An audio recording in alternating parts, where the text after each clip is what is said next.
akan ada nanti tiba orang-orang hebat. Liyasu'u wujuhakum. Orang hebat ini akan ada 3 periode, 3 fase. 1, golongan-golongan hamba Allah yang mempermalukan mereka untuk memberikan kesan kepada dunia, ini nggak sehebat seperti yang kita kira kok. Teknologinya paling canggih, intelijennya, strateginya, penyadapannya gitu kan, sehingga propaganda yang dibuat keluar itu seperti yang tadi saya sampaikan, propaganda keluar tuh begitu, selalu menampakkan nggak ada apa-apa, kita yang paling hebat nih, kecil kok, cuma ormas kecil gini ya, dibanjirin aja selesai gitu kan. Tapi kan nggak selesai-selesai. Sayangnya beberapa orang terpengaruh dengan itu ya, nggak ngaji. Akan ditemukan, kata Allah, satu golongan hamba akan muncul. Hamba-hamba ini begitu terlatih untuk menunjukkan kepada dunia, mempermalukan wajah mereka di dunia. Oh, ternyata yang selama ini kelihatan seperti hebat, gak hebat-hebat juga. Random habis juga, kena juga.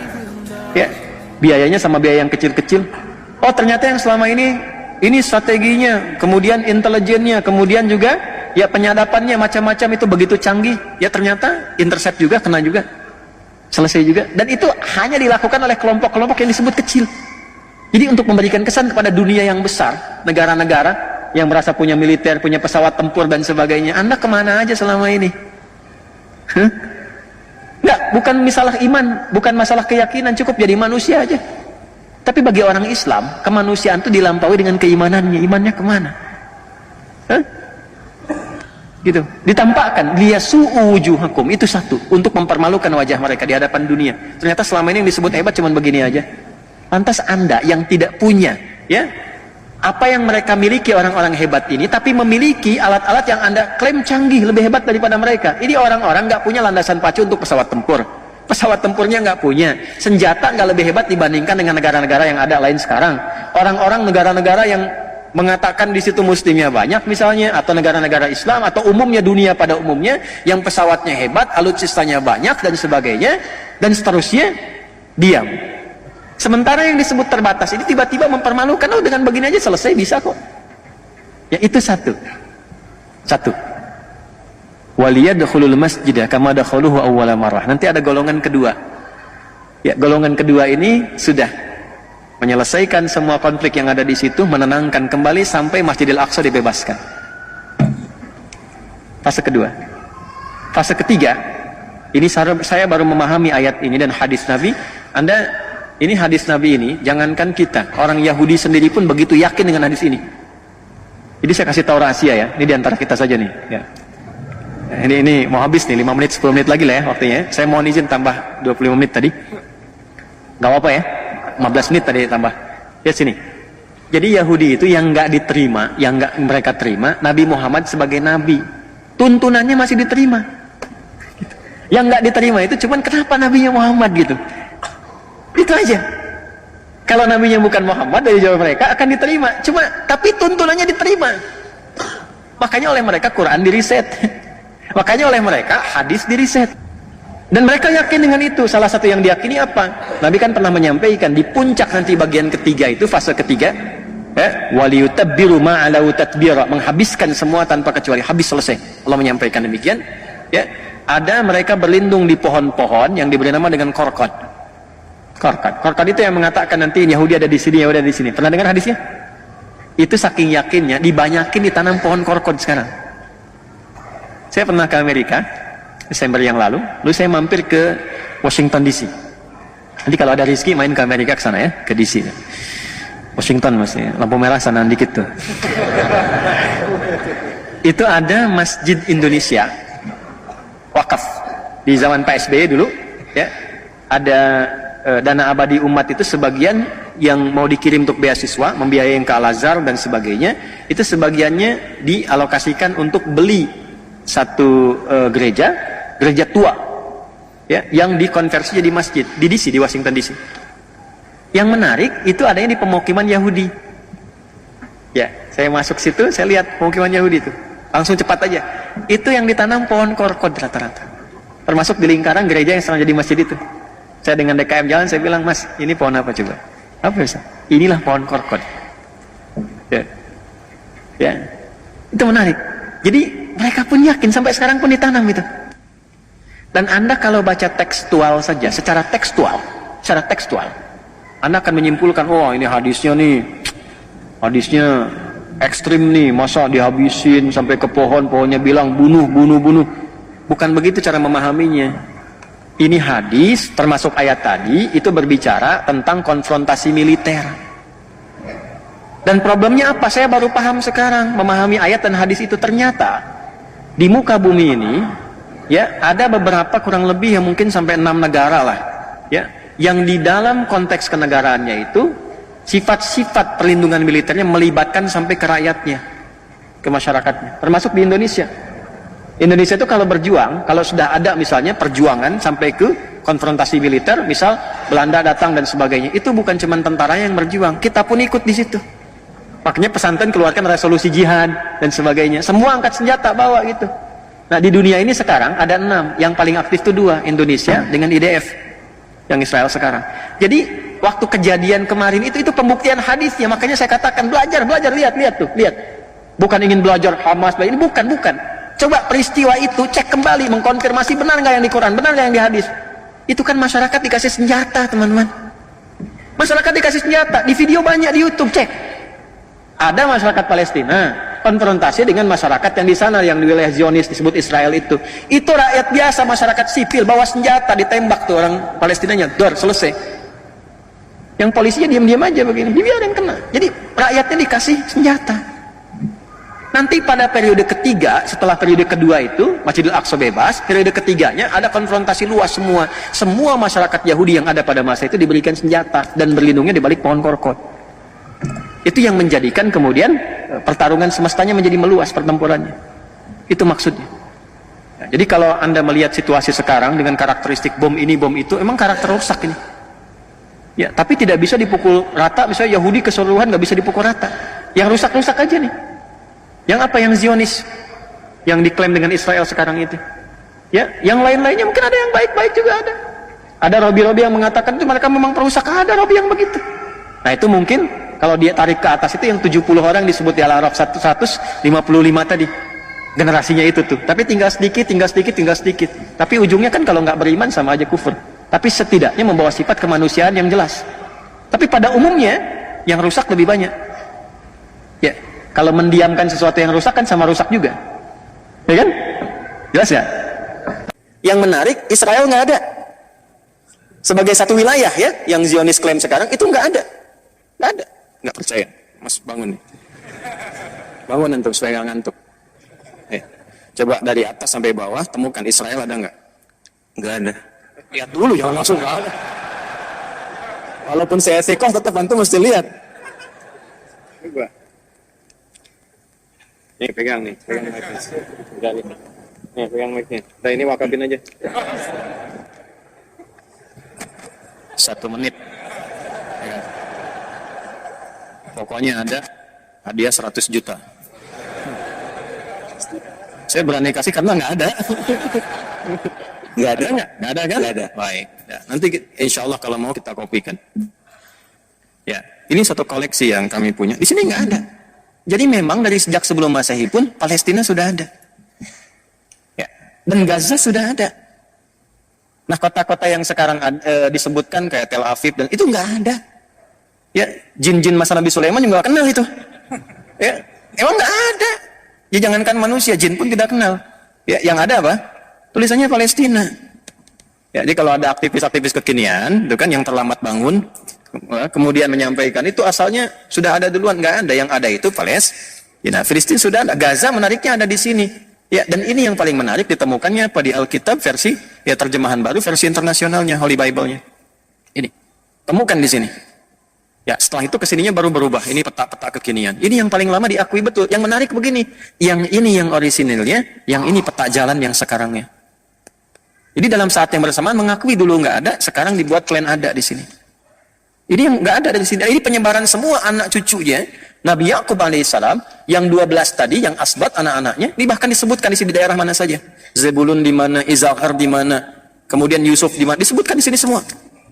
Yahuda di mana, ya, Syamun di mana, Levi di mana, disebutkan semua petanya di sini, dan semua wilayah disebut dengan Palestina. Paham sampai sini? Baik, itu dulu yang ingin saya tampilkan di awal. Nah, di bumi inilah kemudian Nabi Ibrahim alaihissalam hidup. Ishak kemudian hidup, ya. Sayyidah Hajar mengandung, dan yang paling unik nanti ketika mengandung itu dan lalu melahirkan Ismail alaihissalam, lahirnya di Kanaan sama persis di situ. Cuma nanti dihijrahkan di awal hidup, ya, ke kota Mekah Al-Mukarramah untuk memberikan satu definisi yang kuat tentang fitrahnya semua nabi yang hijrah. Ya, tentang semua nabi yang hijrah. Nanti Nabi Yusuf pun kan hijrah. Jelas ya? Nabi Yusuf pun hijrah. Jadi ketika kemudian Nabi Ismail itu dihijrahkan dari kecil untuk memberikan kesan bahwa ini akan melahirkan keturunan di akhir yang sempurna dari segi kenabiannya, yaitu Nabi Muhammad sallallahu alaihi wasallam. Karena memang doa Nabi Ibrahim itu lahirnya mesti di Mekah. Khusus Nabi Muhammad. Itu ada di Al-Baqarah yang tadi saya baca. Ayat 129. Nabi Ibrahim, Nabi Ismail alaihi wasallam berdoa khusus supaya minta Nabi terakhir lahirnya itu di Mekah, di dekat Ka'bah. Untuk menunjukkan Nabi yang istimewa, tempat lahirnya pun mesti istimewa, beda dengan Nabi yang lain. Nah, di era Nabi Yusuf alaihissalam, seperti kita dengar kisahnya yang viral, beliau kemudian melewati dari semua drama kehidupan dengan saudara-saudaranya itu, singkatnya, jadi pembesar di Mesir. Jelas? Lalu ketika jadi pembesar, dibawalah koleganya ini, termasuk ayahnya Nabi Yakub alaihissalam. Yakub dibawa, 11 saudaranya dibawa semua, pindahlah ke Mesir. Ya, sebentar. Ya. Itu masih raja tuh suasananya. Berganti generasi, ini keluarga besarnya Nabi Yusuf alaihissalam, termasuk Nabi Yakub alaihissalam, keluarga besar jadi 12 itu tumbuh, berkembang, beranak pinak semua di situ. Sampai tibalah kemudian di eranya Fir'aun berubah keadaan, ganti generasi, masuk ke era sebelum Musa alaihissalam, terjadi situasi yang berubah. Muncul kecemburuan. Ketika putus risalah nabinya itu. Nabi Yusuf meninggal, ya risalah nabinya putus. Maka ketika berganti generasi, muncullah kemudian sentimen-sentimen lokal. Kita yang pribumi nih, ini sebenarnya imigran dulu nih. Kok bisa mereka berada di puncak? Kok bisa mereka begini? Maka sentimen ini menjadikan kemudian pertikaian-pertikaian sehingga membentuk kasta baru dalam konteks kehidupan. Maka ketika naik Fir'aun, berubah penamaannya menjadi Fir'aun. Naik ini raja, lalu melihat kemudian, oh ini keturunan ini nggak berhak harusnya punya satu keunggulan-keunggulan atau privilege istilah sekarang. Keistimewaan yang ada di tempat kami. Maka dijadikanlah statusnya terendah pada saat itu sampai dengan diperbudak. Perbudak semua. Sampai singkatlah, muncullah Nabi Musa alaihissalam. Ini kalau waktunya nggak terbatas, sampai jam berapa sih kita? Oh? Karena ini kisahnya selalu menarik gitu kan, selalu menarik. Nanti aja deh yang bulan depan yang di Andur yang saya janjikan. Semua perlakuan Fir'aun ini terekam sempurna nanti dari masyarakat-masyarakat dari kalangan ini yang kemudian diperbudak. Yang ini akan melahirkan karakter baru. Ya, melahirkan karakter baru. Di semua dari perbudakan, dari mulai maaf sekali. Kalimat ini mungkin saya kadang nggak bisa mengungkapkan kalau terlampau kasar gitu ya. Ya, sampai ke status merasa diri sebagai Tuhan, itu budak paling bawahnya itu dari kalangan ini yang Bani Israel tadi. Jadi semau-maunya kalau bunuh ya bunuh, suruh bangun piramid ini yang bawa batu dan sebagainya, itu yang semua hal yang dilakukan. Sampai pada puncaknya, ada ramalan-ramalan dukun yang mengatakan pada masa itu akan lahir nanti seorang bayi yang akan mengguncang kekuasaanmu. Maka keluarlah dekrit dari Firaun pada masa itu, tempeli semua keturunan-keturunan Bani Israel ini. Tempel, yang perempuannya khususnya yang mengandung. Jadi ada dua yang nempel, satu intel, satu algojo. Dan algojonya sudah membawa pisau. Ya, pisau sepisau-pisaunya zaman Firaun ya, bukan kayak pisau dapur sekarang gitu. Ya, perintahnya cuma satu. Kalau lahir laki-laki, langsung banting di hadapan ibu yang telah melahirkannya dan gorok sehabis-habisnya. Jadi menjatuhkan tuh, kalau menyembelih dengan dijatuhkan, istilahnya dzabah. Ya, kalau tidak jatuh itu nahara. Makanya unta pakai nahar. Fasalli li rabbika wanhar. Itu untuk unta. Tapi kalau kayak kambing, sapi, kerbau dan sejenisnya dijatuhkan dulu baru disembelih, itu dzabah.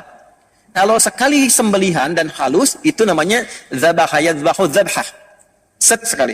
Tapi kalau berkali-kali begini itu dzabbaha yudzabbihu.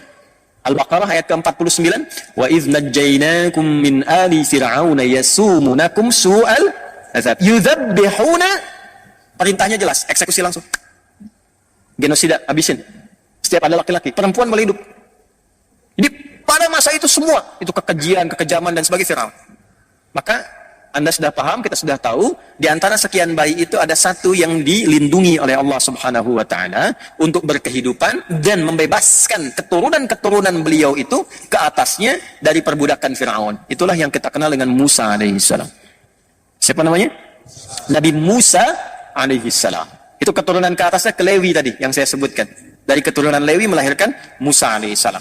Secara singkat Musa tumbuh dewasa tadinya dalam pemeliharaan istrinya Firaun yaitu Asiyah, dan kelak kemudian masuk Islam. Setelah dewasa jadi pemuda, singkatnya jadi nabi dan rasul.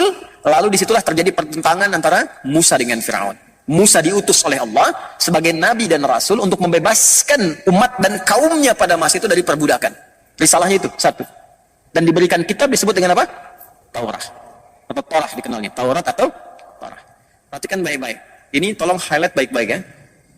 Ketika terjadi pertentangan antara Musa dengan Firaun itu, Musa membawa risalah kenabian dan kerasulan, tugasnya langsung dari Allah. Firaun membawa risalah nafsunya sampai mengatakan saya Tuhan yang paling agung, gak ada Tuhan selain saya. Ana rabbukumul a'la. Secara singkat, perhatikan. Maka dilakukan oleh Firaun semua jenis segala hal yang bisa menjatuhkan Musa, propaganda. Jadi ilmu propaganda itu sudah ada dalam Al-Quran diabadikan, dan yang pertama kali disebutkan propaganda keburukannya itu Firaun. Dalam media-media Firaun itu sudah disebarkan. Ya, ini sebetulnya perusak aja. Yang punya tempat itu kita, yang punya wilayah itu kita. Ini mau mengeluarkan kita dari sini, ini ingin merusak kita, ingin merubah tatanan kita yang sudah eksis, yang sudah baik dan sebagainya. Kemudian apa yang dilakukan? Ke internalnya disebutkan A, ke eksternalnya disebutkan B. Itu sudah ada. Lalu keluar, nah ini kan kelompok kecil aja. Ini bukan mewakili semua kebutuhan manusia. Ini cuma kelompoknya Musa aja yang kecil. Ya, innahu lasirzimatun qalil. Ini cuma kecil-kecil aja. Nah, ini Firaun itu kalau skala yang dihadapnya tinggi, dia rendahkan tuh caranya. Ya, misal ya kalau kita tarik di kekinian. Masalahnya Jawa Barat misalnya, atau Indonesia nih. Ah, udah, bikin kecilkan jadi Jawa Barat. Oh, Jawa Barat ini terlalu besar, kecilkan Bekasi. Bekasi terlalu besar, kecilkan Jakarta Permai. Jakarta Permai terlalu besar, kecilkan. Cuman Jamaah Al-Azhar aja yang ratusan.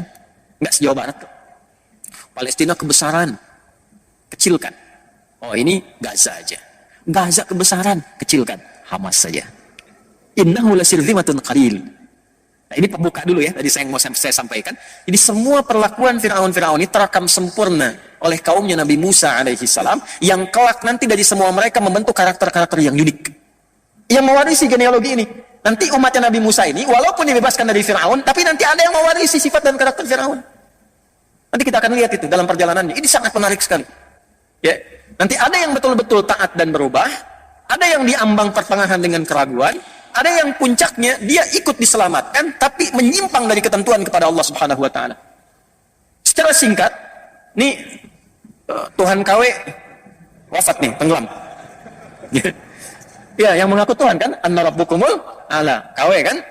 Allah tuh begini, kalau ada orang terlampau tinggi, ngaku paling tinggi, itu cara diwafatkan, dibinasakannya dengan cara yang membuat kita jadi tertawa, dikecilkan, direndahkan. Contoh, Namrud, cuma sama semut aja. Namrud kan ngaku Tuhan. Ngaji Qurannya yang banyak dong, ngaji supaya nyambung kita. Ya, jadi Al-Baqarah ayat 258 kan ngaku Tuhan dia. Alam tara ilal ladzi hajja Ibrahim fi Rabbi, kamu pernah dengar enggak, pernah baca enggak?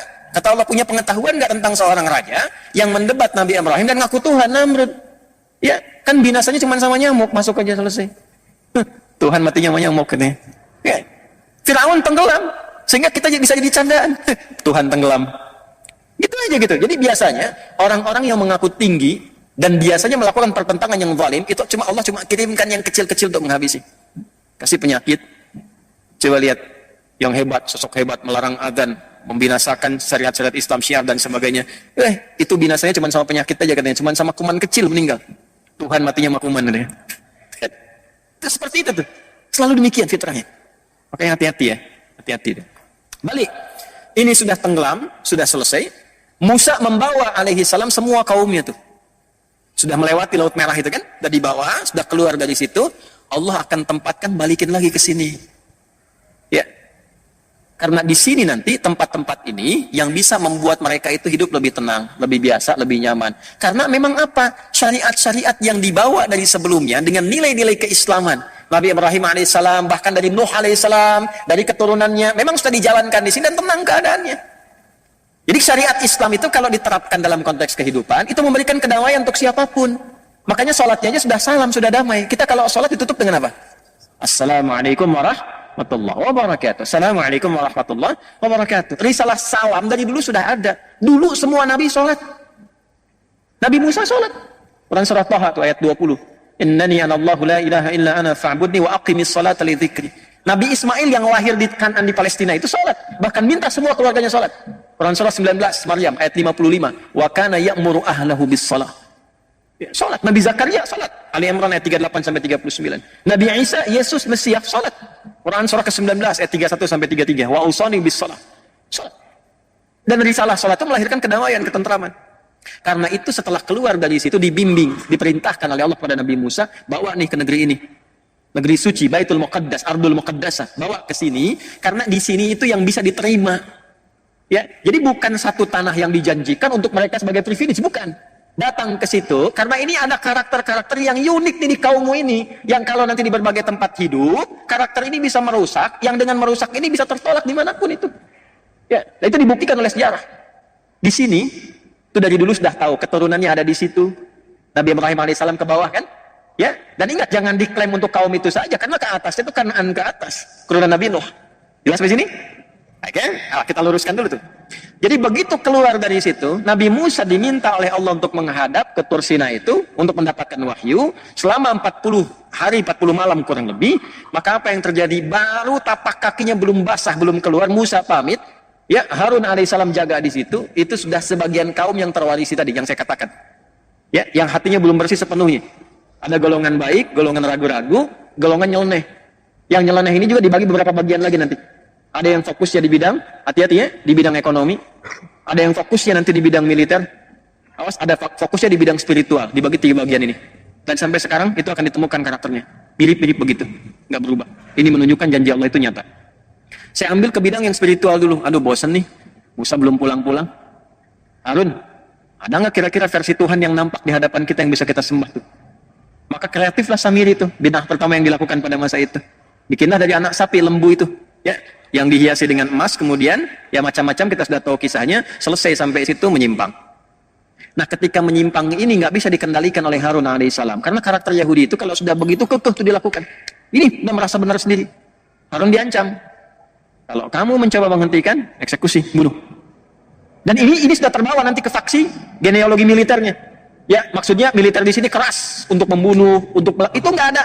Kalau sudah apalagi bukan dari klannya, itu nggak dihitung, nggak dihitung. Dan ini yang saya katakan tadi terwarisi oleh sifat-sifat Fir'aun, keganasannya. Fir'aun tuh nggak ngitung, kalau bukan dari kami nggak dihitung. Itu dibawa, tertanam betul itu dalam benak dari golongan ini, dari klan yang sebagian pemikiran tadi. Jadi kalau antum lihat sekarang rumah sakit, apakah gereja atau masjid dibom dan sebagainya, itu nggak ada hitungan bagi mereka. Yang penting bukan dari genealogi mereka, bukan dari silsilah keturunannya, bukan warganya. Kalau bukan warga kami nggak apa-apa, nggak dihitung. Ya, cuma manusianya aja sekarang kok pada diam gitu. Ya, balik. Supaya kita masih punya waktu nih. Jadi dalam kondisi itu ada penyimpangan. Menyimpang. Ini penyimpangan yang paling pokok karena asalnya spiritual. Fondasi hidup kita itu spiritual di sini. Dan dibebaskannya mereka dari Fir'aun karena kekuatan spiritual Rasul yang turun, Nabi Rasul. Penyimpangan pertamanya itu dihabisin lagi. Setelah sukses dengan itu, dihabiskan semua perjuangan Musa dengan penyimpangan itu. Makanya saking kesalnya Musa ketika pulang mendapati demikian, ya, saudaranya dulu yang ditarik jenggotnya itu. Kamu kok nggak bisa jaga ya Musa, sebentar, jangan nanti jadi fitnah. Ya, kita berkelahi, mereka malah kemudian mengklaim itu sebagai sesuatu kebenaran bagi mereka, sehingga menyimpang dari kita, ya kan? Maka apa yang terjadi dijelaskan begini. Marah Musa, dihancurkan kemudian lembunya itu, Samirinya dihukum. Nah, disinilah kemudian diabadikan di Quran surah ke-7 Al-A'raf di ayat yang kita mulai dari 155 tuh. Ya. Sudah? Dan Musa memilih dan Musa memilih 70 orang, ya, sab'ina rajulan limiqatina, 70 orang dari kaumnya untuk bertobat kepada kami. Nah, di sini kita akan masuk kepada kata Yahudi. Lihat baik-baik. Begitu menyimpang, Musa merasakan, ya Allah, ini saya baru terima wahyu, kok umat saya jadi begini. Maka saking dalamnya penyesalan Musa kepada Allah, maka dipilih siapa yang masih bersih nih, yang nggak kerontimanasi, yang tidak ikut-ikutan kepada ya, kreativitas bid'ahnya Samiri. Maka dipilih 70 orang. Nah, di halaman yang ke-169 paling bawah, ayat 155 ada. Baik. Dipilih 70 orang. Lalu limiqatina, untuk datang kepada kami, kata Allah. Maksud datang itu dia menghadap untuk taubat. Dibimbing oleh Musa taubat kepada Allah. Di antara kalimat taubatnya diabadikan di Al-A'raf ayat 156 yang tadi pindah ke halaman 170 ke atas. Inna hudna ilaika. Ya Allah, kami taubat lagi untuk kembali kepadamu. Jadi ketika salah mendapatkan pedoman namanya hudan, pedoman itu diambil untuk kembali kepada Allah, itu bahasa Arabnya disebut dengan hudna. Ini, yang ini hudna. Mendapatkan hudan, petunjuk untuk balik lagi kembali kepada Allah. Hudna. Orang-orang yang ini ikrarnya, hudna, kami kembali lagi ya Allah untuk menaatimu, maafkan kami, ampuni kami ya Allah, kami berjanji akan menaatimu, beriman kepadamu, dan seterusnya. Orang-orang yang komitmen dengan ini semuanya disebut hadu namanya. Ini di mana ditemukan kalimat hadu di Quran? Di Quran surah kedua Al-Baqarah ayat 62, paling kiri sebelah atas. Innal ladzina amanu wal ladzina hadu wan nasara was-sabiina man amana billahi wal yawmil akhir, dan seterusnya ayat. Hadu ditemukan. Sifat dari ini mewakili karakternya disebut dengan Yahud. Kalau diikutkan ke sini disebut dengan Yahudi. Jadi Yahudi itu kalau kita temukan itu bukan nama orang. Jelas? Juga kalau mengacu pada pendapat pertama, kita bisa konfirmasikan bukan menunjuk pada silsilah keturunan dari Yahuda, bukan. Tapi Yahudi itu memberikan kesan awalnya ditemukan kata ini pada perjalanan umatnya Nabi Musa alaihi salam, yang mereka kemudian menyimpang karena provokasi dan bid'ahnya Samiri itu tadi. Lantas kemudian dipilih oleh Nabi Musa alaihi salam orang-orang yang tidak terkontaminasi untuk tobat kepada Allah, meminta petunjuk untuk mendekat, komitmen pada wahyu, maka disebutlah dengan ikrar mereka, hudna, kami ya Allah balik lagi. Jelas? Sifat karakter itu supaya dibawa, diingat-ingat, jangan salah lagi kayak gitu, jangan salah lagi kayak gitu, maka disebut Yahud. Yang ikut itu disebut dengan Yahudi. Di asal Yahudi ini, asal Yahudi adalah orang yang ingin kembali pada jalan yang baik, pada jalan yang benar. Paham nggak sampai sini? Baik. Tapi apa yang terjadi?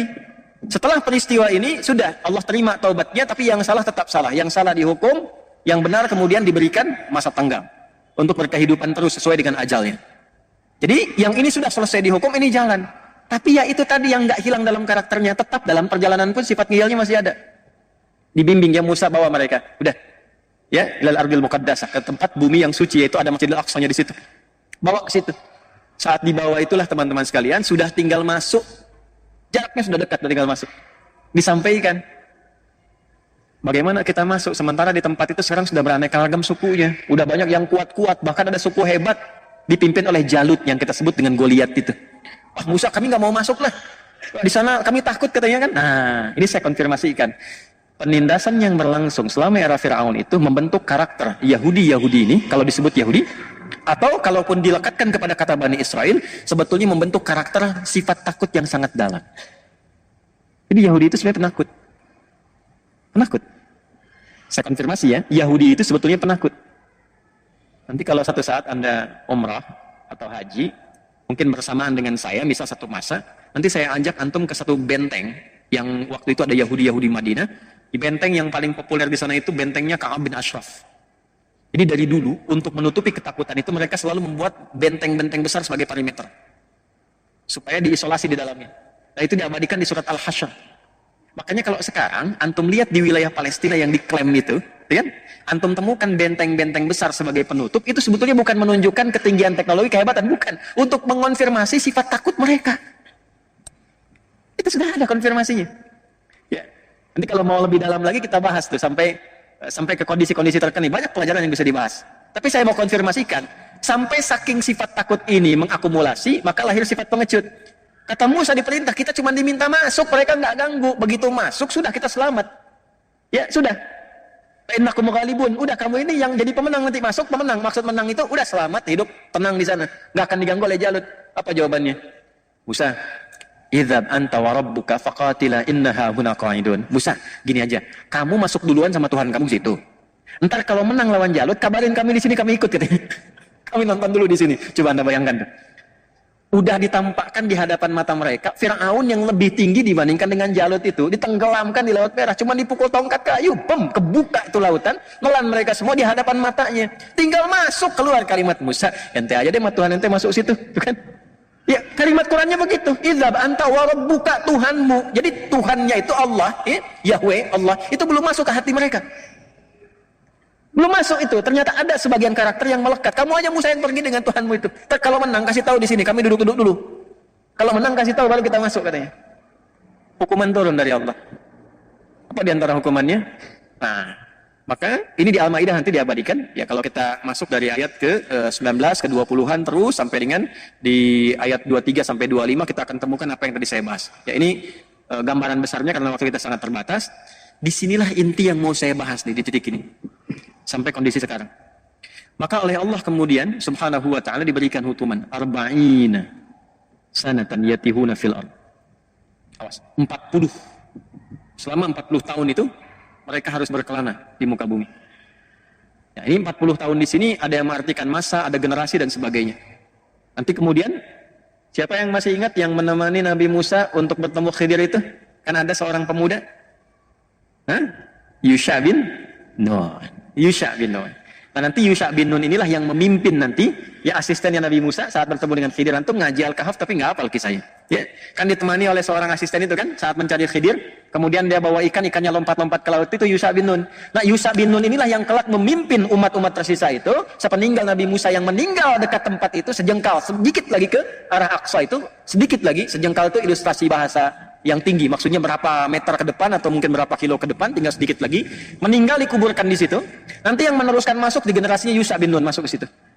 Ya, yang menaklukkan Goliatnya, Jalutnya itu tadi, itu adalah Nabi Daud alaihissalam bentukan Talut yang tadi saya sebutkan di awal. Tapi mereka akan berputar-putar dulu. Dalam berputarnya inilah kemudian disebutkanlah karakteristik mereka dan jalur hidup mereka. Bagaimana disebutkannya? Itulah yang ditampilkan di awal Al-Isra, surah Al-Isra, dari ayat 1 sampai dengan ayat yang ke-7. Khususnya dari ayat ke-4 sampai ayat 7-nya. Satu, menerangkan tentang keutamaan Palestina dengan Masjidil Aqsa-nya.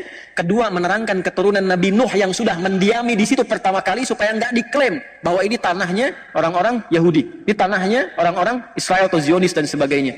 Turun. Baru kemudian cerita tentang Musa. Setelah itu. Dari Musa ceritalah ke karakteristik ini yang sampai dengan ke kita sekarang. Maka di sini dalam kurang lebih sekitar 20 menit itu saya akan uraikan karakteristik kesimpulan intinya. Jadi dari tadi saya kasih pembahasan panjang itu sebetulnya kalau mau jujur mukaddimah. Ya. Nah, situasi kita sekarang ini ayat ini yang relevan yang akan kita kaji. Makanya tadi saya cepat saya minta maaf dari awal. Ya. Yuk kita lihat nih. Buka mushaf ya. Perhatikan baik-baik. Ayat keempat aja langsung ya. Langsung ayat keempat.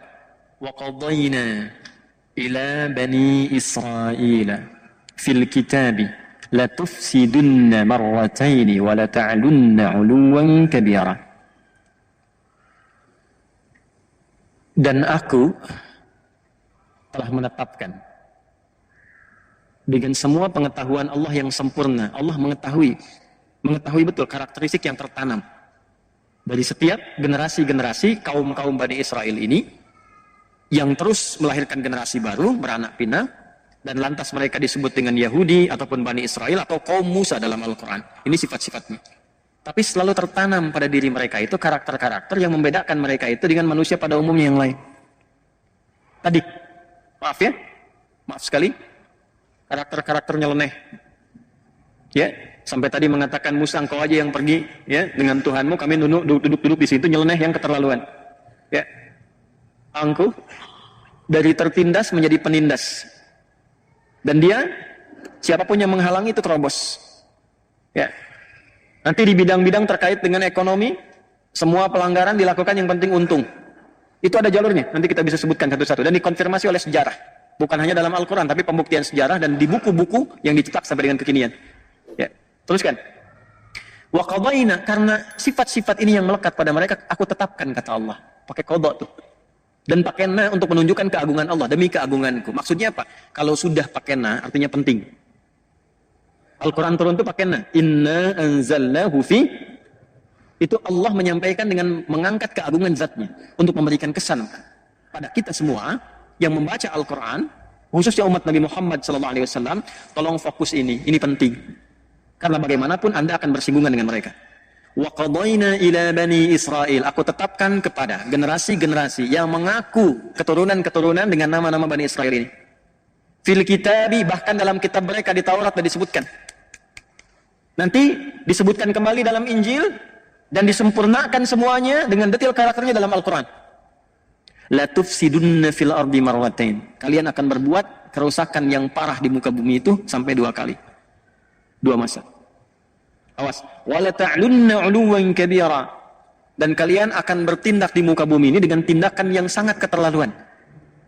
Ya, jadi di atas togo. Jadi ada togo, ada ulu. Kalau togo itu bersikap kriminal kepada manusia dan pencipta. Di atas itu ulu.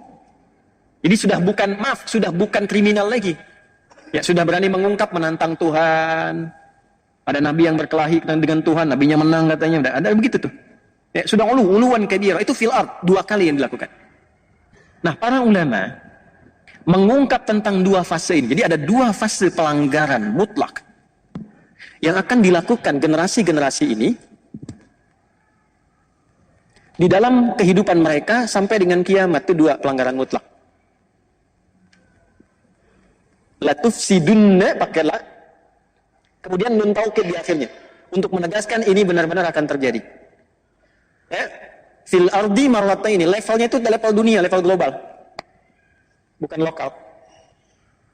Saya ulangi, levelnya level dunia, global, bukan lokal lagi. 2 kali.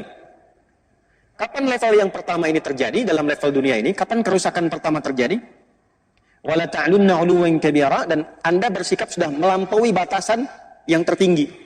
Jadi batas tertinggi itu disebut ada tagha, perilakunya disebut dengan tughyan, orangnya taghi, jamaknya tagut. Firaun disebut dengan tagha, Firaun. Izhab ila fir'auna innahu tagha. Itu Firaun. Ini levelnya di atas Firaun. Sudah uluwan kabira. Ya, uluwan kabira, sifat ulu itu kembalinya kepada Tuhan. Allahu jalla wa ala, sifat ala disebut ulu. Itu sudah melampaui sifat-sifat togo, ya. Ya. Sudah ulu, di atas ini ada ulu. Dan disifati dengan uluwan kabira. Damage-nya tinggi. Nih. Maka para ulama menelusuri sejarah. Dilihat, Anda kalau buka kitab-kitab tafsir yang klasik, dari misalnya tafsir At-Tabari, gitu kan? Sampai dengan kekinian, sampai yang Sya'rawi, ceramah beliau yang kemudian didokumentasikan, dituliskan, atau Tahrir wa Tanwirnya Muhammad bin Tahir bin Ashur, itu Anda akan temukan dari yang klasik sampai yang kontemporer. Ternyata fase-fase ini ditemukan fase kerusakan pertama, 1. Afsada yufsidu. Tufsid itu dari afsada yufsidu, merusak. Merusak itu cuma, kata para ulama, cuma akan terjadi dengan 2 fase. 1, dirinya dulu rusak. Yang kedua, baru merusak keluar. Nggak mungkin orang bisa merusak kalau nggak dimulai dari fase pertama, yaitu rusak dulu dirinya. Jadi ada generasi rusak di sini. Dari sekian umat Nabi Musa yang disebut dengan Bani Israel, yang Hudna tadi, Yahudi itu di antara mereka ada yang rusak. Udah jelas. Yang ada yang baik, ada generasi baik, yang generasi 70 tadi yang dibawa tobat itu. Ya, ada yang di antara mereka memang rusak. Cara berpikirnya udah rusak, dibawa nostalgia ke masa lalu, harus begitu. Mau nggak mau, mesti begitu. Kalau nggak, habisin semua. Rusak itu. Nah, sifat itu yang menjadikan mereka, kalau dengan siapapun termasuk Nabi, nggak sesuai dengan karakter mereka, selesaikan, termasuk bunuh Nabinya. Maka kerusakan pertama yang terjadi dari generasi rusak ini, adalah langsung membunuh Nabinya. Nabi Zakaria, itu dibunuh oleh generasi ini. Jadi setelah Nabi Musanya meninggal, terus generasi masuk, Daud, Sulaiman selesai, kan terakhir Nabi Isa. Nabi Isa itu kurang lebih jarak ke Nabi Muhammad itu 600 tahun. Sebelum Nabi Isa lahir, Nabi Isa itu kan anaknya Maryam. Ya kan? Maryam anaknya Imran dengan Hannah. Imran punya saudara namanya Zakaria. Hannah punya saudari namanya Eliasobat. Zakaria menikah dengan Eliasobat. Imran menikah dengan Hannah, melahirkan Maryam. Sebelum lahirnya Nabi Isa, Maryam lahir, itu Zakaria alaihissalam belum punya anak. Maka berdoa di mihrabnya Maryam, sholat di mihrabnya Maryam, supaya minta diberi keturunan. Secara medis istrinya divonis sudah menopause dan mandul. Maka dengan izin Allah, di mihrab Maryam itu berdoa, dikabulkan oleh Allah. Akan punya anak langsung, namanya dari Allah, Yahya. Itu diabadikan di Quran surah 3 Ali Imran ayat 38 sampai 39.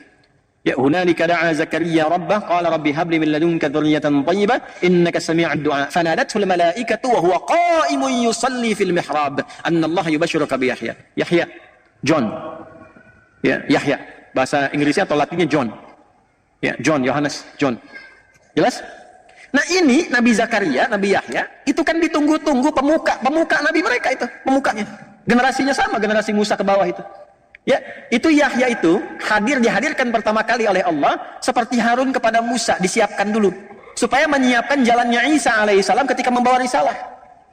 Ya karena Nabi Isa itu nanti dari bayi sudah dapat tugas, tumbuh dewasa, mudanya itu meninggalnya muda, jadi nggak nikah Nabi Isa itu, nggak sempat nikah. 30-an tahun lebih sedikit itu sudah meninggal. Ya, inni mutawaffika wa rafi'uka ilayya. Ya, diwafatkan, diangkat kemudian oleh Allah Subhanahu wa taala. Makanya makamnya sampai sekarang nggak ditemukan. Diangkat. Jadi sudah sampai di situ disiapkan dulu. Yang menyiapkan siapa? Allah. Siapa yang ditunjuk? Nabi Zakaria lewat anaknya Yahya. Itu meninggalnya dibunuh oleh kalangan yang rusak ini. Bayangin sampai bunuh Nabi. Bahkan kalau mau tarik sebelumnya Nabi Soleh ada. Mungkin antum belum pernah dengar kisah ada Nabi digergaji meninggalnya. Belah dua. Gitu. Mereka yang nuntut, ada mukjizat, dikasih kemudian unta keluar dari batu, udah gitu untanya dihabisin, nabinya dibunuh. Ini golongan rusak tadi. Sampai ke puncaknya Nabi Zakaria dibunuh, Nabi juga Yahya dibunuh, dan Nabi Isa pun dikejar mau dibunuh, mau disalib di akhir itu. Ini kan kelakuannya ini generasi rusak. Ya. Jadi yang 70 tadi melahirkan yang baik-baiknya sedikit, ke bawahnya itu Hawariyun itu. Ya Hawariyun yang 12 orang itu, yang murid-muridnya itu kan. Ya itu pun sedikit, yang selebihnya itu mewarisi genealogi tadi, genetik tadi yang merusak. Maka ketika itu lahir yang rusak sampai Nabi Isa pun dikejar. Nabi Isa kan keturunan ini dari Bani Israel ke atas. Jalurnya ke Ishak alaihissalam. Maka apa yang terjadi? Itulah yang membentuk karakter. Maka dihukum oleh Allah karena karakter ini merusak. Maka golongan orang-orang rusak ini di setiap tempat dimanapun itu gak akan bisa diterima. Maka 3 fase mereka hancur. 3 fase mereka hancur. Pertama, masanya yang gue lihat itu, Jalut. Ini sudah viral di kitab-kitab tafsir. Yang kedua, masanya Nebukadnezar yang datang dari Babilonia. Habis semua, dihancurkan. Habis dikejar-kejar. Kemanapun ada dikejar. Karena selalu merusak. Tinggal sini merusak. Golongan rusak ini. Yang ketiga, era Romawi. Ya, sesaat kemudian sebelum masuknya khususnya di era-era peninggal Nabi Isa alaihissalam sampai nanti ke era sebelum kelahiran Nabi Muhammad SAW. Tidak ada satupun orang-orang generasi ini, termasuk Yahudi yang lainnya, menetap dimanapun kecuali selalu datang Romawi menghabisi mereka. Dimanapun. Ya, sampai nanti generasinya Turki Utsmani sampai periode yang berikutnya. Itu setiap tinggal mau wilayah Eropa dimanapun selesai. Inkuisisi. Kalau nggak digantung, disiksa, habis, dikejar kemanapun. Nggak ada yang bisa menetap karena perilaku ini. Ya. Jadi golongan rusak itu tinggal dimanapun sifatnya merusak. Di kalau dagang pengen yang paling unggul, tapi cara unggulnya itu ini diadu dulu nih. Yang eksis diadu supaya hancur. Begitu hancur dia masuk. Di setiap tempat, setiap era dengan cara berbeda tapi polanya sama. Selalu ingin unggul. Dan sifatnya itu semua sistem dalam berkehidupan disebut millah namanya. Itu prinsip mereka, sepanjang ada sistem berkehidupan di era manapun kita harus yang paling atas. Apapun caranya. Itu yang diungkap di Al-Baqarah ayat 120. Walan tarda ankal yahudu walan nasara hatta tattabi'a millatahum. Antum bedakan din dengan millah itu beda. Dan lihat ya, jangan salah nih, jangan salah. Kalau Yahudi pakai walan tarda ankal yahud, disebutkan Yahudi. Tapi Nasrani pakai la. Cuman kita bacanya pakai kan alif lamnya syamsiah tuh. Ya, lamnya masuk ke nun. Walan nasara. Padahal itu tulisannya la. Wala an-nasara. Yahudi lebih dahsyat. Ya. Di ekonomi, di pekerjaan harus selalu di atas, kuasai. Bagaimanapun caranya. Habisin dulu, hancurkan dulu, bikin mata uangnya habis, jatuh semua, beli, ini naik ke atas. Yang penting bisa menguasai. Itu caranya. Ya itu kan perilaku ya, perilaku. Nanti caranya menghadapinya bagaimana secara elegan. Ini bukan dorongan untuk membenci, begini, bukan. Ini menampilkan karakter. Ini dimanapun akan begini. Cara menghadapinya bagaimana? Jadi indahnya Islam itu bukan datang dengan kutukan, bukan celaan, bukan cacian, bukan kebencian. Nggak ada uraian kebencian di Quran itu nggak ada. Quran cuma menampilkan secara faktual begini karakternya. Kalau ente hidup bergaul dengan mereka, yang akan muncul tuh seperti ini. Nanti menghadapinya bagaimana? Itu sisi ekonomi. Ya, secara militer juga begitu nanti. Karena mewarisi generasi yang sebelumnya itu, karakteristiknya yang sangat kasar, pengen sesuatu segera dilakukan, Nabi aja dibunuh, apalagi yang bukan Nabi. Nabi aja nggak ada harganya. Kalau rumah sakit dibom, dunia mengutuk, ngutuk aja, ngutuk begini. Besoknya ambulan dibom lagi. Ya nggak pengaruh. Lihat wawancara terakhir itu. Ya, bagi kami nggak ada harganya. Kolateral itu dibandingkan dengan nyawa ini kami, katanya warga kami. Jadi generasinya dijaga, yang penting yang lain nggak ada nilainya. Nilainya. Antum nggak ada nilainya tuh. Saya nggak ada nilainya. Dia ada yang ada nilai itu yang ini aja. Nah, itu generasi rusak. Generasi rusak. Nah, nanti 3 kali tuh di fase terakhir, fase Romawi. Maka di mana-mana itu kemudian habis. Baca Qurannya lagi. Ya.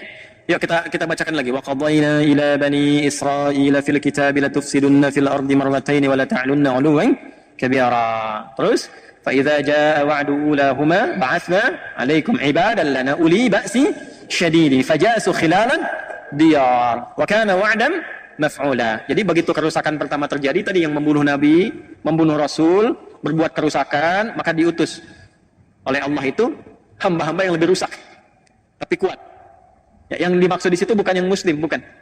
Ya, yang memang udah sama-sama keras dengan mereka, tapi sudah menghabisi mereka. Puncaknya di Romawi tadi. Jadi dari yang pertama tadi Goliat, Jalut, kemudian ada Nebukadnezar. Ya, setelah itu kemudian di fase akhirnya Romawi. Makanya di negeri-negeri Eropa itu wajar kalau mereka terusir semua. Di Eropa terusir, baca sejarah deh.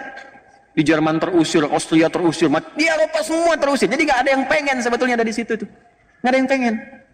Ya makanya mereka cari tempat aja, yang penting jangan di sini. Jangan di sini. Karena tahu kalau ada di situ rusak tuh negerinya. Ekonomi nggak stabil karena udah dikuasai klan ini aja. Walaupun cuma ada 5 ini yang megang. 5 yang megang. Tuh, yang lain habis semua di bawah. Dan dikendalikan semaunya, rusak akhirnya. Akhirnya apa yang mereka lakukan? Udah keluarin dari sini, keluar. Dari dulu begitu. Diusir dan seterusnya. Ya. Sampai yang paling menarik apa? Yang menjadikan mereka bisa kembali tenang dan hidup dengan nyaman adalah risalahnya Nabi Muhammad SAW yang mewarisi risalah Nabi Ibrahim AS ke atas dan menyempurnakannya. Karena ketemu, kenapa tadi saya sebutkan nasab di awal, untuk menunjukkan kalau ini dipraktekkan damai semua. Singkatnya sudah selesai, singkat langsung lompat ke era Nabi Muhammad. Begitu di era Nabi Muhammad ditertibkan semua, diberikan panduan kepada para sahabat, udah. Nih, maaf. Dari klan ini saja yang terusir dari Romawi tadi, kan di Roma tuh diusir tuh. Ya, pendeta-pendeta Yahudi, rahib-rahibnya itu sudah mengatakan, robi-robinya, udah kita tunggu aja nabi terakhir yang paling hebat yang membawa kita ke masa keemasan lagi. Namanya Muhammad, lahirnya di Mekah, cuma nanti akan hijrah ke Yasrib. Yasrib itu kota tenang, kota damai, ada kota subur. Cuman kalau di Mekah dia akan diusir oleh kaumnya, disiksa. Daripada kita ikutan capek, kita nunggu aja di Yasrib. Pasti begitu tuh. Kita nunggu aja di Yasrib. Makanya berangkat mereka nanti, ada beberapa suku besar di antara mereka. Ya, ada Bani Nadir, ada Bani Qainuqa nanti. Ya, ada nanti yang di Khaybar, beberapa dan sebagainya. Kumpul tuh. Ada yang kecil-kecil 12 suku. Kumpul semua di Yathrib. Dan mereka cerdik dan ya saya nggak bisa ungkapkan kata, nanti nggak bagus deh ya. Itu mengambil daerah suburnya di utara. Nanti yang selatannya itu, ya selatannya, yang ninggalin itu yang keturunan Yaman.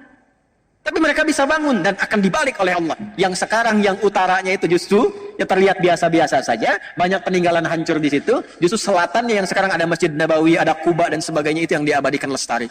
Jadi kalau antum main ke Madinah sambil belajar sejarah, antum bisa merasakan ini nikmatnya beriman. Kalau imannya benar tuh dijaga oleh Allah, yang tandus pun bisa makmur. Makanya ngajinya begitu, jangan cuma bolak-balik gitu ya. Tapi nggak dapat apa-apa. Insya Allah sah, secara umrah sah, baik dan sebagainya. Tapi saat pulang tuh nggak ada refleksi. Qurannya cuma tertulis di mushaf nanti. Nggak ada pengalaman dalam keseharian kita. Singkat, ini selesai, perilaku menyimpang juga. Udah datang nabinya ditolak, bahkan mau dibunuh. Hukum mereka kalau nanti melakukan misalnya pemberontakan dalam konteks negara, itu hukumnya diusir, dihukum Yahudi. Nabi datang bikin piagam Madinah. Yang punya keyakinan, itu misalnya Yahudi, Nasrani dan sebagainya, dituliskan dengan hukumnya masing-masing. Orang Islam pakai hukum Islam, orang Yahudi pakai hukum Yahudi. Ketika klan Yahudi di situ memberontak dengan kesepakatan itu, bahkan ingin membunuh Nabi dan ketahuan dari situ, maka diterapkan hukum Yahudi, keluar dari situ, diusir lagi. Jadi yang ngusir itu bukan Islam, bukan Nabi Muhammad, hukum mereka sendiri yang menjadikan mereka keluar. Itu masih kebawa dari perilaku yang lama itu. Terusirlah kemudian Bani Qainuqa, Bani Nadir, Yahudi bersih semua, Madinah dari Yahudi bersih. Diputar balik di sejarah sekarang, orang Islam yang mengeluarkan Yahudi dari Madinah, kebalik. Itu begitu ceramah sejarah yang benar, dia bobo tuh. Jadi nggak sempat yang dengar. Di ujungnya aja keluar, baru dia bangun lagi. Persis kayak khutbah Jumat, ngantuk tuh. Begitu ujungnya baru kedengaran. Ambillah yang bagus, tinggalkan yang jelek, tuh kan? Keluar sendal bagus dipakai itu. Salah kesimpulan. Keluar dari sini, kacau lagi, kacau, di mana-mana diusir dan sebagainya. Secara singkat saja, zamannya Umar dibuka Palestina. Romawi dikalahkan, Masuk pasukan, kunci dipegang, kedamaian terjadi. Kristen bisa tinggal di situ nyaman. Bahkan gereja diabadikan, nggak dirusak, nggak diapa-apain. Saking hebatnya Umar pada masa itu, dengan tawadu datang uskup besarnya sampai memberikan kunci gerejanya dan mempersilahkan kalau ingin digunakan untuk ibadah pertama kali. Kata Umar, jangan.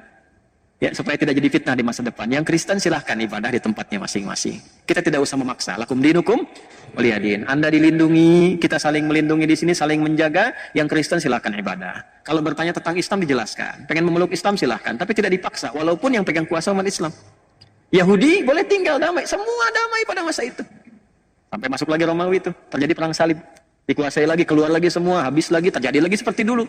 Ya, udah yang bukan Nasrani keluar semua. Keluar.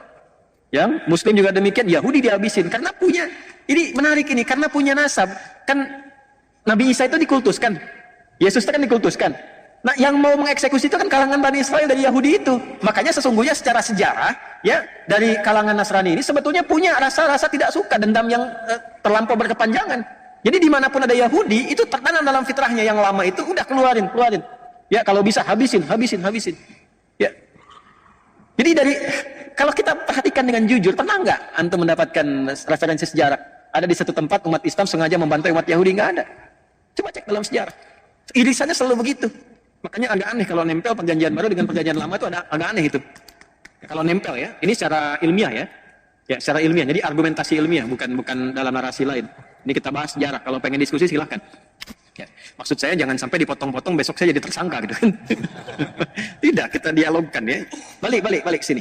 Jadi sudah selesai, datang periode siapa? Salahuddin Al-Ayyubi dari suku Kurdi. Dibuka lagi,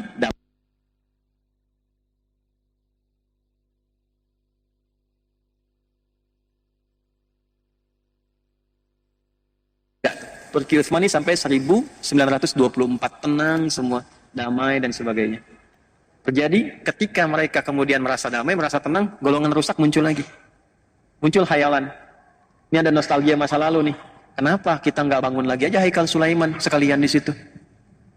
Terus akan di situ ada bukit besar tuh, Nabi kita yang raja paling hebat Daud dikubur di situ, di Bukit Zion tuh. Ya, dataran tinggi Golan yang batasan Syria dan sebagainya. Itu Zion di situ. Maka dimunculkanlah gerakan-gerakan untuk mengembalikan itu dari semua bagian-bagian wilayah Yahudi yang akan di muka bumi. Ya, maka apa yang mereka susun dan sebagainya, teman-teman, Bapak Ibu sekalian, gimana caranya supaya kita bisa hidupkan lagi Haikal Sulaiman, bawa lagi ke situ, itu berdasarkan hayalan saja. Yang tadinya udah damai, udah tenang, sifat rusak muncul lagi, dikumpulkan semua akhirnya muncul. Jadi yang disebut mereka mencoba untuk bawa lobby namanya. Ya, di lobby, maka muncul lobby Yahudi namanya. Dalam sedunia, di lobby semua yang sedunia itu, gimana kalau kita bangun gerakan untuk balikan lagi ke situ, munculkan lagi.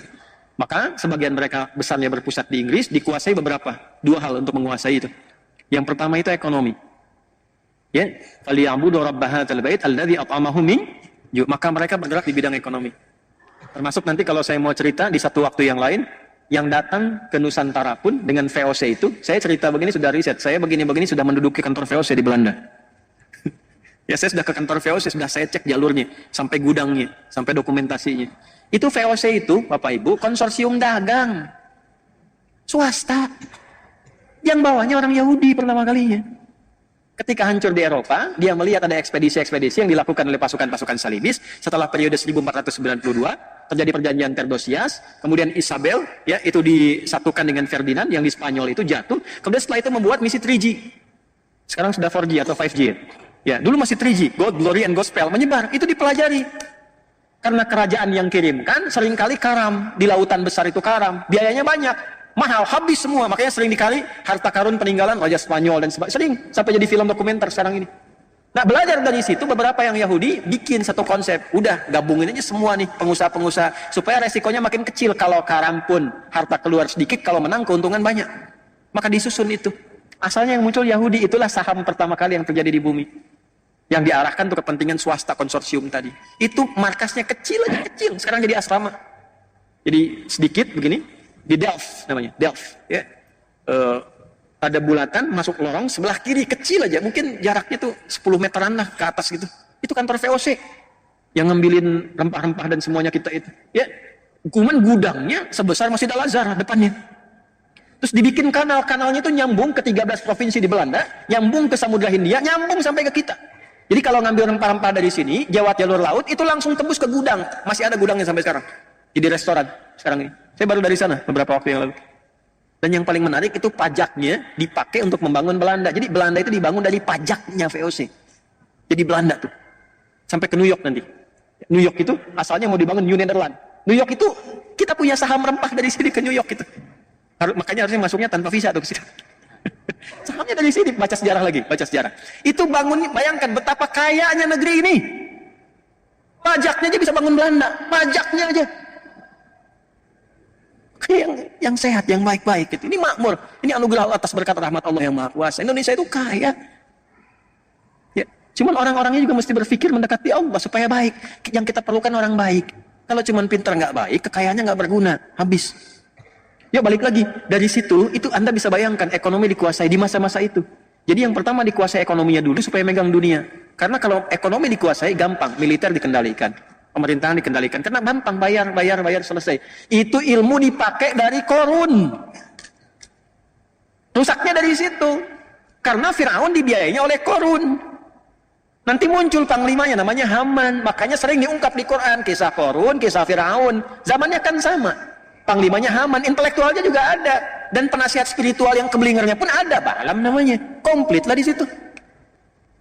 Ya, jadi kalau sudah unsur-unsur itu ada dan nggak disebutkan, ya, secara tegas nama detailnya untuk menunjukkan kesan bahwa itu bisa berpotensi terjadi lagi di masa depan. Yang membawa itu genealogi ini, manusia-manusia ini, kuasai ini, nanti tinggal gampang.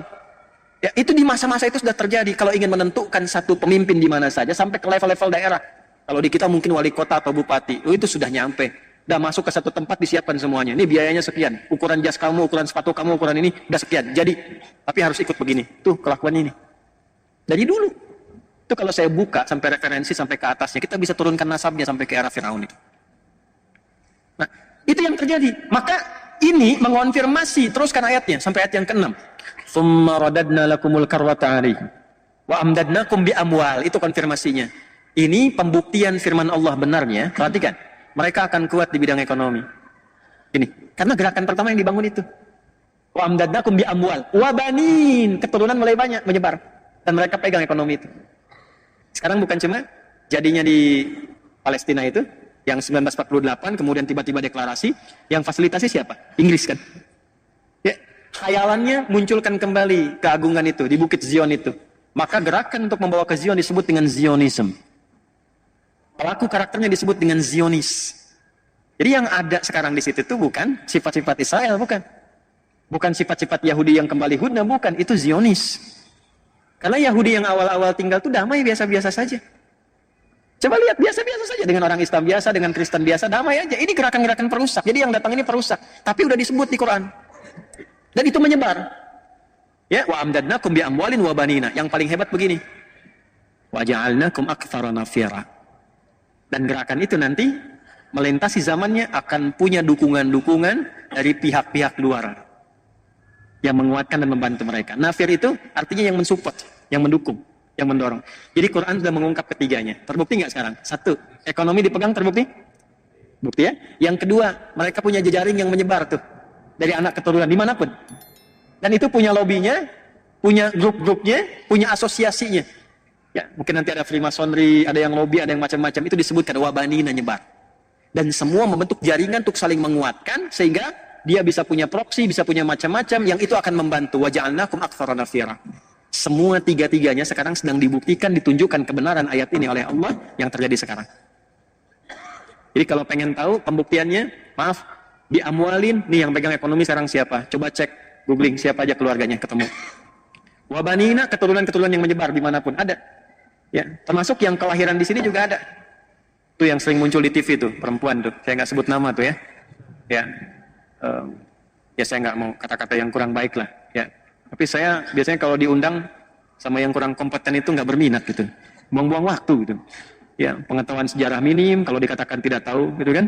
Ya, cara berpikirnya juga tidak terstruktur. Ya, jadi kalau kita datang juga buang-buang energi. Ya, jadi kita tonton sampai senyum aja lah udah gitu ya. Ya, jadi baru bicaranya jangankan orang yang pintar, orang biasa awam sih udah paham gitu keadaannya bagaimana. Tapi ini tidak menjadikan kita mesti mencela atau merendahkan, tidak. Justru kita mendoakan. mendoakan kepada jalan yang baik, kemudian memperbaiki dengan cara yang baik, dengan menyampaikan yang seperti ini. Tapi yang saya maksudkan, kalau Anda cek, itu kan kelahiran Makassar.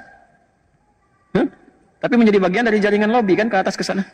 Itu pembuktian kebenaran Quran. Jadi mana mana nyebar ke bawah lagi rasanya. Waja'alnakum aktsara nafira. Saya umumkan tidak boleh ada negara lain yang ikut campur tentang ini. Tapi dia masuk kok lewat kapal induk. Yang lain nggak boleh, dia masuk dengan kapal induk, ya kan? Jangankan kapal induknya itu di border yang di Rafah di Mesir itu jagain di situ. Makanya nggak bisa keluar. Yang jaga tentara mana? Amerika jaga juga di situ. Banyak kumpul. Amerika, Kanada, dari Inggris, dari macam-macam negara lain Eropa. Yang menariknya begini, ini yang dikuasai jejaring itu, ja'alnakum aktsara nafira, sebetulnya dalam hatinya pun sama, nggak pengen Yahudi masuk ke daerah mereka. Sebab kalau masuk merusak lagi, daripada di kami, di situ aja deh kami jagain. In ahsantum li anfusikum. Ayat 7. Wa in asa'tum, jikapun kalian membuat kebaikan, bikin aksi sosial. Jadi akan ditemukan nanti golongan ini bikin aksi sosial, ngebiayain gerakan sosial tentang alam dan masing-masing. Itu ahsantum li anfusikum, kepentingan internal mereka aja untuk mengekalkan apa yang mereka lakukan sampai dengan muncul nanti fase berikutnya. Wa in asa'tum falaha, kalau berbuat buruk memang begitu karakternya. Memang begitu karakternya. Jadi kalau sekarang misalnya yang dibom rumah sakit, ya memang begitu. Nggak peduli dengan kutukan dunia, ya memang begitu. Yang terkutuk ya memang tidak peduli dengan kutukan. Ya udah terkutuk. Nggak peduli dengan kutukan. Ya jadi kalau Anda mau keluar, teriak-teriak sampai di luar dan sebagainya, udah nggak akan didengar sama mereka. Nggak akan didengar. Kita paling menggetarkan dunia saja bahwa ada kepedulian, tapi mereka nggak dengar, dibom aja. Kemarin dibom rumah sakit. Yang Al-Ahli itu kan rumah sakit baptis itu. Ya dibom gereja, dibom masjid, dunia bergerak, semua mengutuk, Dewan PBB mengutuk, resolusi, besoknya mereka tertawa aja, dibom lagi ambulans, perjalanan ke rumah sakit dibom, 15 orang meninggal. Terus kami menyesalkan itu, apa yang Anda sesalkan? Ya. Fa idza jaa wa'dul akhirati, maka jika nanti muncul yang kedua nih, jadi yang fase pertama sudah, sekarang sudah fase kedua. Ini kerusakannya sudah global, sifatnya global, dan manusia-manusia diam. Ya, di balik diamnya itu akan ada nanti tiba orang-orang hebat. Dia su'ujuhakum.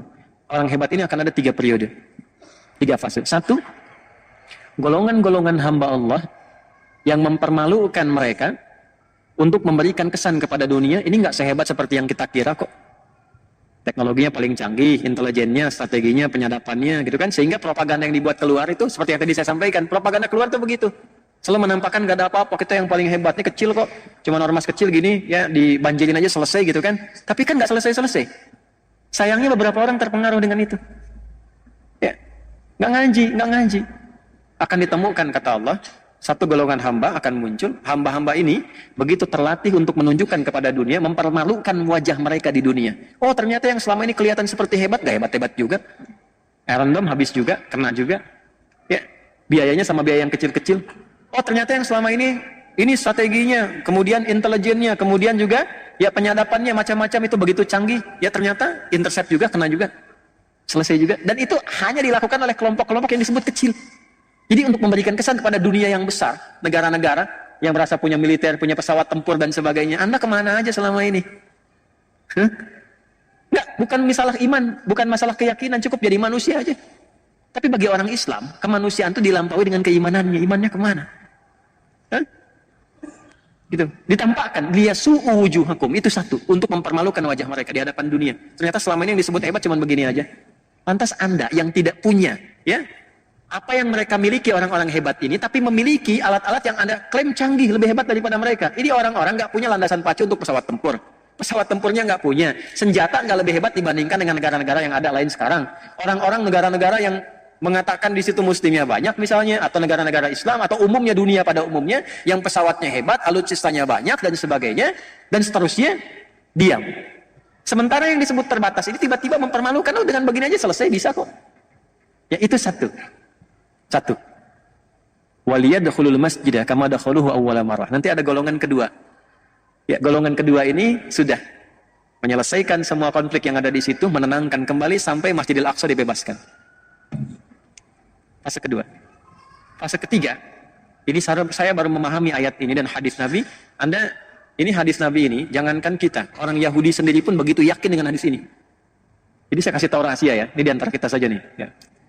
Ini mau habis nih, 5 menit, 10 menit lagi lah ya waktunya. Saya mohon izin tambah 25 menit tadi. Gak apa-apa ya, 15 menit tadi tambah. Lihat sini. Jadi Yahudi itu yang nggak diterima, yang nggak mereka terima, Nabi Muhammad sebagai Nabi. Tuntunannya masih diterima. Yang nggak diterima itu cuman kenapa Nabinya Muhammad gitu. Itu aja. Kalau Nabinya bukan Muhammad, dari jawab mereka akan diterima. Cuma, tapi tuntunannya diterima. Makanya oleh mereka Quran diriset. Makanya oleh mereka hadis diriset. Dan mereka yakin dengan itu. Salah satu yang diyakini apa? Nabi kan pernah menyampaikan, di puncak nanti bagian ketiga itu, fase ketiga, waliyutabbiru ma'alau tadbira, menghabiskan semua tanpa kecuali, habis selesai. Allah menyampaikan demikian. Ya, ada mereka berlindung di pohon-pohon yang diberi nama dengan korkot. Korkot itu yang mengatakan nanti Yahudi ada di sini, Yahudi ada di sini. Pernah dengar hadisnya? Itu saking yakinnya, dibanyakin ditanam pohon korkot sekarang. Saya pernah ke Amerika, Desember yang lalu saya mampir ke Washington DC. Jadi kalau ada rezeki main ke Amerika ke sana ya, ke DC. Washington masih, lampu merah sana dikit tuh. Itu ada Masjid Indonesia, wakaf. Di zaman PSBY dulu, ya, ada dana abadi umat itu sebagian yang mau dikirim untuk beasiswa, membiayai ke Al-Azhar dan sebagainya, itu sebagiannya dialokasikan untuk beli satu gereja tua, ya, yang dikonversi jadi masjid di DC, di Washington DC. Yang menarik itu adanya di pemukiman Yahudi. Ya, saya masuk situ, saya lihat pemukiman Yahudi itu, langsung cepat aja. Itu yang ditanam pohon korkot rata-rata, termasuk di lingkaran gereja yang sekarang jadi masjid itu. Saya dengan DKM jalan, saya bilang, Mas, ini pohon apa coba? Apa bisa? Inilah pohon korkot. Ya. Ya. Itu menarik. Jadi mereka pun yakin sampai sekarang pun ditanam itu.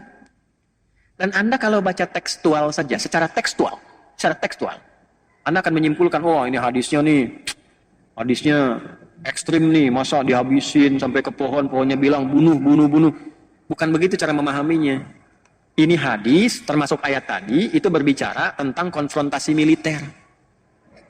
Dan problemnya apa? Saya baru paham sekarang, memahami ayat dan hadis itu. Ternyata di muka bumi ini, ya, ada beberapa kurang lebih yang mungkin sampai 6 negara lah, ya, yang di dalam konteks kenegaraannya itu sifat-sifat perlindungan militernya melibatkan sampai ke rakyatnya, ke masyarakatnya, termasuk di Indonesia. Indonesia itu kalau berjuang, kalau sudah ada misalnya perjuangan sampai ke konfrontasi militer, misal Belanda datang dan sebagainya, itu bukan cuma tentara yang berjuang, kita pun ikut di situ. Makanya pesantren keluarkan resolusi jihad dan sebagainya. Semua angkat senjata bawa gitu. Nah di dunia ini sekarang ada 6. Yang paling aktif itu 2. Indonesia dengan IDF. Yang Israel sekarang. Jadi waktu kejadian kemarin itu pembuktian hadisnya. Makanya saya katakan belajar. Lihat tuh. Bukan ingin belajar Hamas. Ini bukan. Coba peristiwa itu cek kembali. Mengkonfirmasi benar nggak yang di Quran. Benar nggak yang di hadis. Itu kan masyarakat dikasih senjata teman-teman. Masyarakat dikasih senjata. Di video banyak di YouTube cek.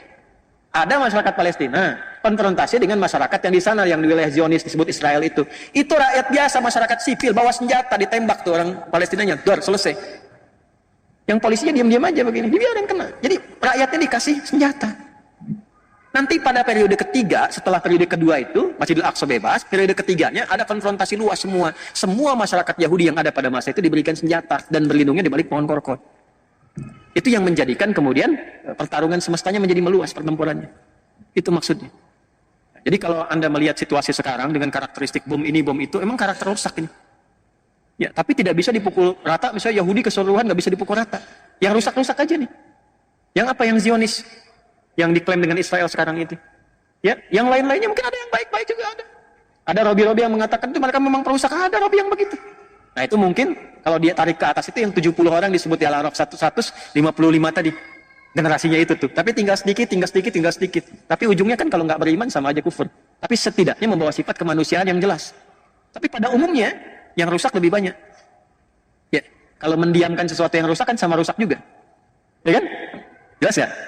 Nah, dan ini tugasnya macam-macam, beda-beda. Ada yang bagian propaganda. Kemarin ada mereka punya lembaga think tank penelitian yang terbarunya itu meminta supaya dilemahkan Al-Azhar yang ada di Mesir. Ini karena masjidnya Masjid Al-Azhar. Ya, mereka merekomendasikan 3 hal. 1, ganti Syekh Al-Azhar nih. Karena begitu terjadi di sana mengeluarkan sebuah statement fatwa ya bahwa itu penjajahan, mesti dibantu, mesti dibebaskan. Itu rekomendasi pertamanya ganti. Yang kedua, lemahkan. Ya, dengan cara dananya yang biasanya untuk menguatkan itu dikurangi. ya, atau tidak diberikan sama sekali. Nah, yang ketiga, ya udah, sampai negaranya nggak usah disupport sama sekali.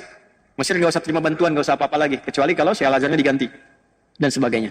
Tuh, itu ya waja'alnakum aktsara nafira. Kita sedang ada di era itu. Ya, jadi jangan jauh-jauh dulu sampai berjuang ke Palestina. Jauh. Aduh, nggak usah, belajarnya dari sini. Ya, belajar dari sini, kuatkan iman, bangun negara dengan baik, bangun negeri dengan baik, perbaiki dulu. Karena yang Allah sebutkan generasi emas itu adalah orang-orang yang meningkatkan iman takwa. Jadi ibad dulu, ibadallana, perbaiki sholat dulu. Sholat masih keluar masuk. Ya, orang puasa Daud, ini sholat Daud, subuh sholat, duhur tidak, asar sholat, maghrib tidak. Pengen berjuang, udah habis antum. Ya, perbaiki dulu. Tuh yang pasukan-pasukan hebat, pasukan-pasukan kuat, itu nggak masuk ke situ. Saya nggak sebut nama ya, nggak masuk ke situ satu kecuali penghafal Al-Quran. Yang kedua kerjaannya zikir.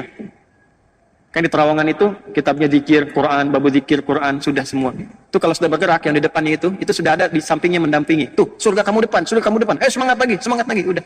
Dan kalau sudah masuk, sudah bersiap untuk tidak kembali. Tuh, gimana menanamkan itu pada diri sendiri itu?